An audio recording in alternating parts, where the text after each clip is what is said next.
이슈토크입니다. 코로나19 확산세 속에 지난 12월 3일이었죠. 2021학년도 수능이 치러졌습니다. 수능 이후에도 입시가 진행이 되는 만큼 수험생들은 아직 긴장의 끈을 놓지 못하고 있는 상황인데요. 수능 성적 발표를 앞둔 만큼 올해 정시 지원 전략을 어떻게 세우는 것이 좋은지, 또 핵심 요소는 무엇인지 이 시간 이야기 나눠보도록 하겠습니다.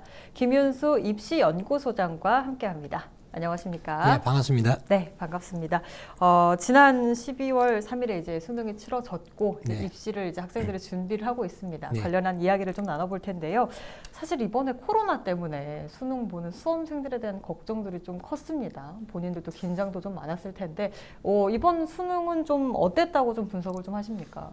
수능 당일날 전문가들이 분석할 때는 네. 전반적으로 국어, 수학, 가영, 나영, 영어까지 전반적으로 다 쉽게 출제되었다고 예상되었습니다. 그러나 막상 수험생들 입장에서는 새로운 것에 대한 불편함, 즉 칸막이라든지 네. 아니면 마스크를 끼고 시험을 치다 보니까 전문가들이 예상한 것보다 국어는 2문항, 수학, 가영, 나영 보통 같은 경우는 한 문항 정도 예상보다 낮게 등급컷이 책정되었습니다. 즉 쉬웠으나 네. 학생들이 체감 난이도는 어려운 시험이었다라고 생각할 수 있습니다. 그런데 이번 수능에서 가장 크게 나타난 점은 중위권과 상위권의 점수 격차가 굉장히 크게 벌어졌다는 점입니다. 평소 때 같은 경우는 어떻습니까? 최상위권 학생들은 자신이 알아서 스스로 공부를 할 수 있는데 반해 네. 중하위권 학생들은 어떻습니까? 학교도 안 가고 학원도 못 가다 보니까 어떻습니까? 자기 스스로 공부가 안 됐다 그죠? 네네. 그러다 보니까 상위권과 하위권의 점차가 굉장히 크게 벌어진 결과가 나타났습니다. 실제로 보면은 네. 특히 수학 가형 같은 경우는 지난해 수능의 1등급 컷이 92점, 네. 2등급 컷이 지난해는 85, 올해는 84점으로 예상됩니다.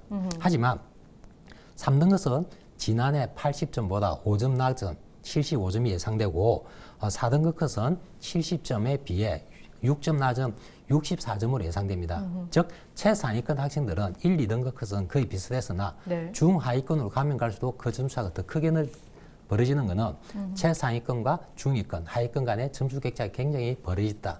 즉, 그 결과는 상위권 학생들을 지원하는 최상위권 학과 같은 경우는 지난해와 같은 점수 분포를 나타나겠으나 네. 중하위권 같은 경우는 지난해보다 많이 떨어지는 결과가 나타날 것으로 예상됩니다. 네. 특히 영어 같은 경우도 지난해와 1등급 비율은 조금 상승하였으나 2, 3등급 비율은 굉장히 낮게 나타났습니다.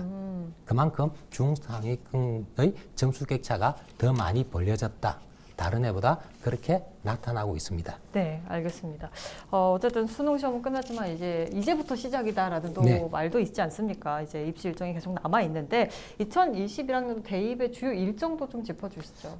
가장 큰 거는 12월 23일 수요일 날 점수 발표가 됩니다. 네. 수능 점수가 발표되고 그 다음 날 수시 모집에 27일 날 합격자 발표가 모든 합격자 발표가 다 끝납니다. 네. 끝나면은 수험생들 입장에서는 30일까지 자신이 합격한 대학 중에 반드시 한 곳만 등록해야 됩니다. 네네. 등록을 하고 나면은 각 대학에서는 1월 4일 밤 9시까지 수시 모집 미등록 충원자를 발표하는데 이번 같은 경우는 1월 1일, 1월 2일, 1월 3일 연휴가 3일 포함되어 있습니다. 네네네.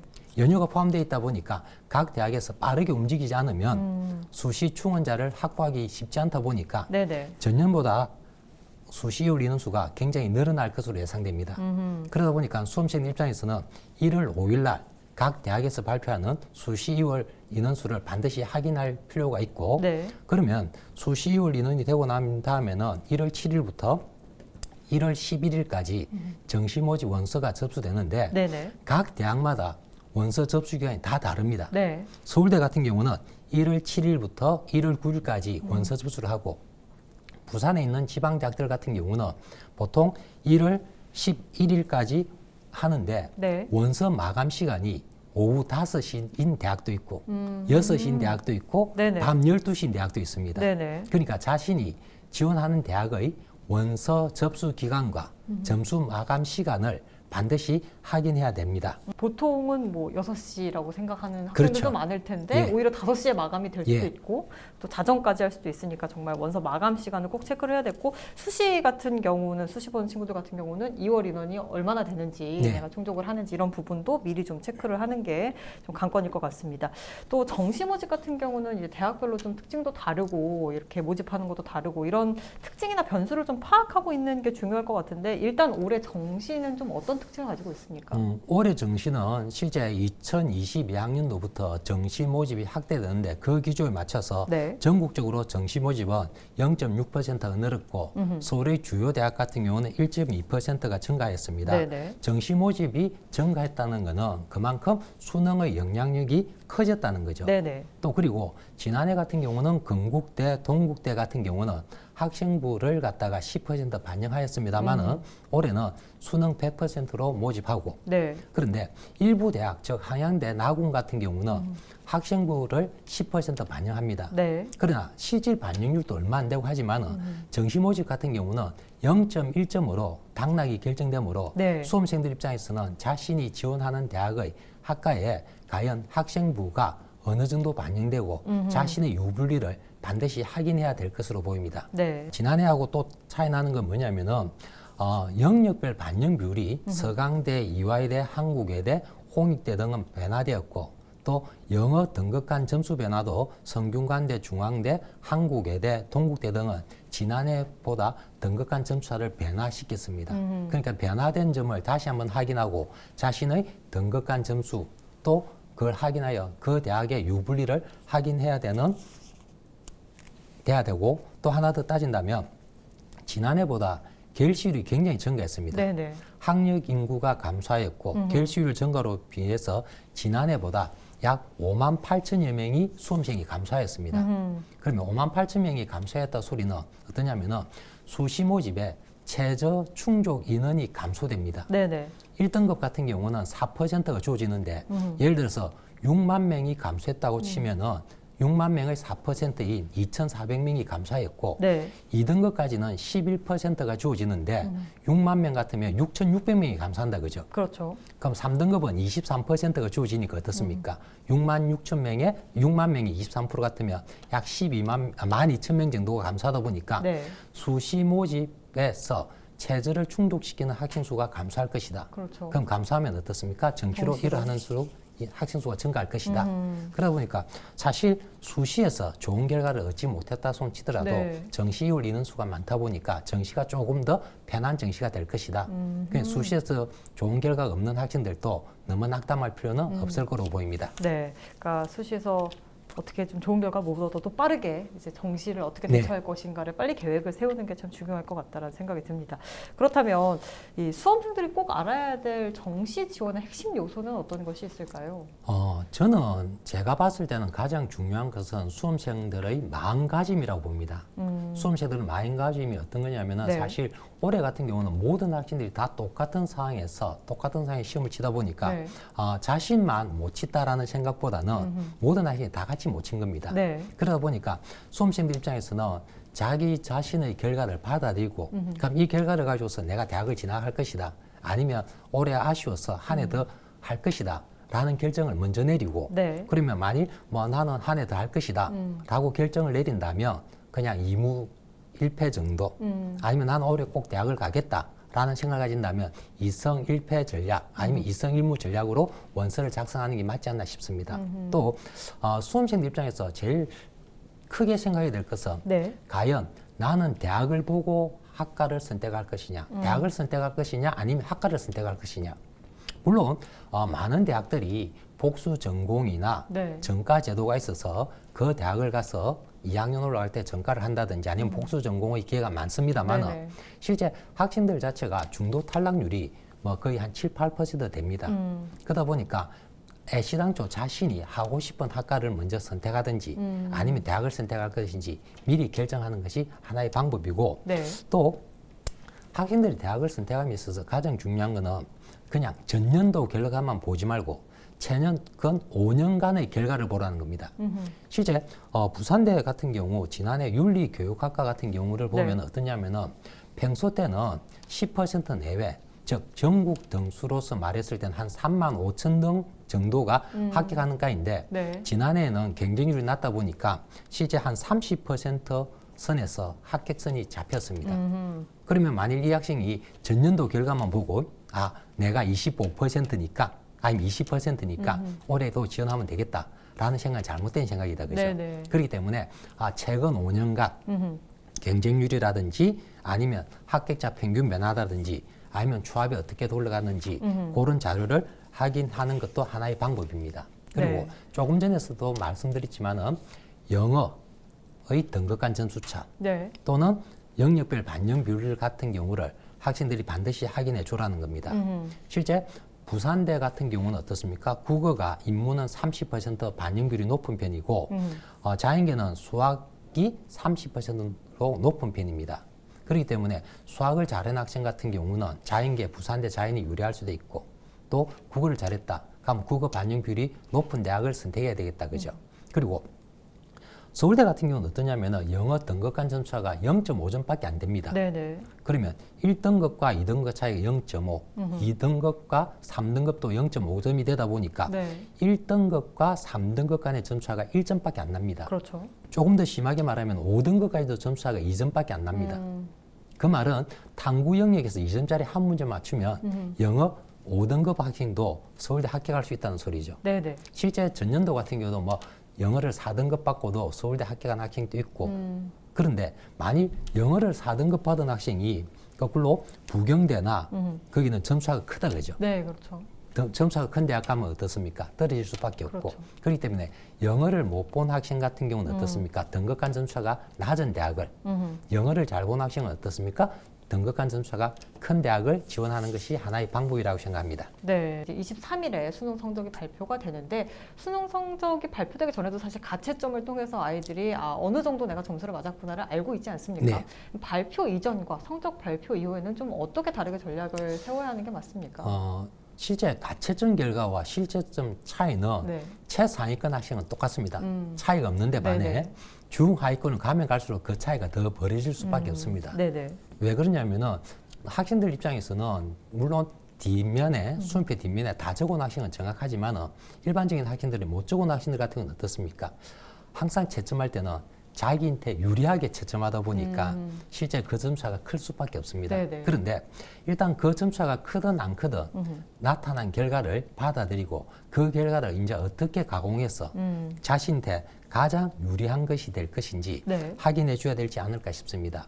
그러면 실제 점수를 받았다면 제일 먼저 해야 될 것이 뭐냐면은 자신의 성적의 강약을 먼저 따져야 되겠다. 네. 영역별로 나는 국어를 잘했다, 아니면 수학을 잘했다, 난 탐구를 잘했다. 그러면 국어를 잘했다면 앞에서 말씀드렸다시피 국어 반영 비율이 높은 대학을 선택해야 되고 네. 그렇다면 대학별 점수를 환산해서 배치 참고표라는 걸 갖다가 활용해서 내가 지원 가능 대학을 볼 것인데 네. 이 배치 참고표라는 거는 상위권 대학으로 가면 갈수록 정확합니다. 특히 최상위권 대학은 거의 99% 이상 맞을 수밖에 없습니다. 네네. 그러나 중하위권으로 오면 올수록 그 폭은 더 벌어져서 정확성이 떨어질 수밖에 없습니다. 변수가 많다는 말씀이시죠? 실제 부산 지역 같은 경우도 보면은 네. 부산 진학 지도 협의회에서도 나오는 배치표도 있고 아니면 교육청 단위에서 나오는 것도 있고 아니면 제가 만든 배치표도 있고 네. 여러 개가 있습니다만은 결국 한 개의 배치표만 참고하지 말고 여러 개 배치표를 비교 분석해 갖고 어떤 것이 가장 나은지 자신한테 유리한 걸 선택하는 게 나을 거로 보이고 네. 특히 올해 같은 경우는 코로나 사태로 인하여 비대면이 되다 보니까 그렇죠. 오히려 지방 학생들 입장에서는 자료를 구하기가 훨씬 더 쉬워질 수가 있습니다. 온라인 속에서 전부 다 공개가 되다 보니까 네네네. 그러니까 그런 자료를 비교 분석하는 게 가장 좋지 않나 싶습니다. 이런 배치표를 사실 받아보면은 아까 말씀하신 것처럼 여러 개를 또 확인을 해야 되니까 네. 이걸 어떻게 봐야 되나라는 궁금증이 생기고 좀 어렵다고 생각하는 친구들이 있을 텐데 배치표를 보는 방법을 좀 설명해 주시면 좋을 것 같습니다. 배치표를 볼 때 가장 중요한 거는 네. 영역별 반영 비율을 먼저 확인하고 영역별 반영 비율에 따른 내 점수를 정확하게 계산해야 됩니다. 그러다 보니까 실제 가장 큰 문제는 뭐냐면은 학생들 입장에서는 보면은 각 대학별로 점수 환산하는 방법이 너무나도 다릅니다. 네. 그러다 보니까 학교 단위 시험이 가장 좋다는 건 뭐냐면 단위 시험은 학생들의 성적을 입력하는 순간 부산 지역 대학의 모든 각 대학별 한산 점수가 다 나옵니다. 다 나오고 전국 등수 몇 등, 부산 시내에서 몇 등이기 때문에 니는 네. 어느 대학 지원 가능해. 라는 게 나오다 보니까 실제 배치표를 참고하는 것도 좋겠지만은 그것보다 더 좋은 거는 담임 시행과 상담이 어찌 보면 가장 좋은 방법이고 네. 그래서 배치표를 활용하는 것보다는 담임 시행과 상담을 통해서 지원 대학을 결정하는 것이 가장 좋은 방법이다. 라고 말씀드리고 싶습니다. 네, 진짜 말씀하신 부분처럼 본인이 찾아보는 것도 물론 중요하지만 워낙에 광범위하고 어렵기도 네. 하고 그렇기 때문에 담임 선생님과 상담을 해서 정확히 어떤 학교에 가면은 나에게 맞겠다. 네. 내 성적은 어느 위치에 있다라는 걸 좀 정확하게 확인한 뒤에 그 뒤에 스스로 조금 짜보는 것도 예. 하나의 방법이 될 수 있지 않을까라는 생각이 듭니다. 그렇다면 일단 성적표가 나오면 일단 정확하게 가채점과 내 성적이 일치를 했구나 아니면 이런 부분 좀 다르구나 하고 정확한 성적을 좀 알 수 있을 텐데 점수별로 봤을 때는 좀 어떤 전략이 필요합니까? 실제 인문의 최상위권 학생들 같은 경우는 실제 지원 기준이 가군, 나군 두 개밖에 없습니다. 네네. 주요 대학이 서울대, 연대, 고대 같은 경우가 전부 가나군에 분포되다 보니까 네. 학생들이 실질적으로 지원할 수 있는 것은 가군, 나군 두 곳밖에 없다 보니까 가군, 나군 둘 중에서 한 곳은 안정 지원을 해야 되고 네. 한 곳은 자기 소신 지원 아니면은 그렇게 지원하는 게 맞고 근데 다군에는 사실 중앙대 한 곳밖에 없다 보니까 네. 실제 중앙대 다군 같은 경우는 점수가 가나군에 비해서 굉장히 높게 나타납니다. 네. 그러다 보니까 수험생들은 다군에서 합격한다라는 생각은 버리고 가나군에서 합격을 한다라고 생각을 해야 되고 네. 그런데 자연계 학생들 같은 경우는 어떠냐면은 공대를 지원하려는 학생들은 가군, 나군 두 곳밖에 없지만은 의대, 치대를 지원하려는 학생들은 의예과 같은 경우는 가군, 나군, 다군 조금 고르게 분포되어 있다 보니까 네. 오히려 선택 기회가 더 많다라고 봅니다. 그러나 다군 같은 경우는 실제 가군, 나군에 비해서 문과처럼 다군 성적이 조금 더 높게 나타나다 보니까 가군, 나군에서 합격 전략을 씌우고 다군에서는 그냥 조금 버린다라는 용어를 쓰면 좀 이상하지만은 네. 다군에서는 합격한다는 생각을 조금 버리고 가군, 나군에서 최선을 다하는 것이 좋은 방법이 아닐까 생각됩니다. 그리고 중하위권 같은 경우는 조금 전에 말씀드린 것처럼 변수가 워낙 많습니다. 네. 변수가 많다 보니까 상위권, 최상위권 학생들은 뭐 이성일무 전략 아니면 일성일무 전략이 필요하겠지만은 네. 중하위권 학생들 같은 경우는 무조건 재수를 하기 싫다면은 이성일무 전략으로 적어야 된다 원서를. 즉 두 곳은 안정 하향 지원을 하고 네네. 한 곳 정도는 소시원 지원하는 것이 바람직한 방법이 아닐까 생각됩니다. 네. 그리고 하위권 학생들 같은 경우는 실제 수험생 인원수가 워낙 감소하다 보니까 네. 자신이 대학을 가려고만 생각된다면은 대학은 진학할 수 있습니다. 그러나 과연 대학만 간다고 해서 좋은 방법 아니고 실제 중도 탈락률이 7% 내외가 되다 보니까 자신이 하고자 하는 학과를 선택할지 대학을 선택할지 꼭 결정하고 선택하는 것이 좋은 방법이 아닐까 생각됩니다. 네. 정말 이 시험도 어렵게 치렀는데 앞으로도 전략을 어떻게 짜냐도 또 가장 좀 중요한 그런 방법이 아닐까라는 생각이 좀 듭니다. 마지막으로 이제 수험생들이 이제 입시를 앞으로 계속 이제 진행을 해야 될 텐데 수험생들을 위해서 마지막으로 좀 조언이랄까요? 한 말씀 해주시면 좋을 것 같습니다. 앞에서 계속 언급했지만은 실제 중도 탈락률이 조금 높게 나타납니다. 조금 높게 나다 보니까 학생들이 자신이 원하는 대학을 선택할 것인지 학과를 선택할 것인지 다시 한번 확인해 주시고 네. 또 사실 저는 제가 조금 보수적인지 모르겠지만은 제 아들이 저희 자녀가 3명인데 네네.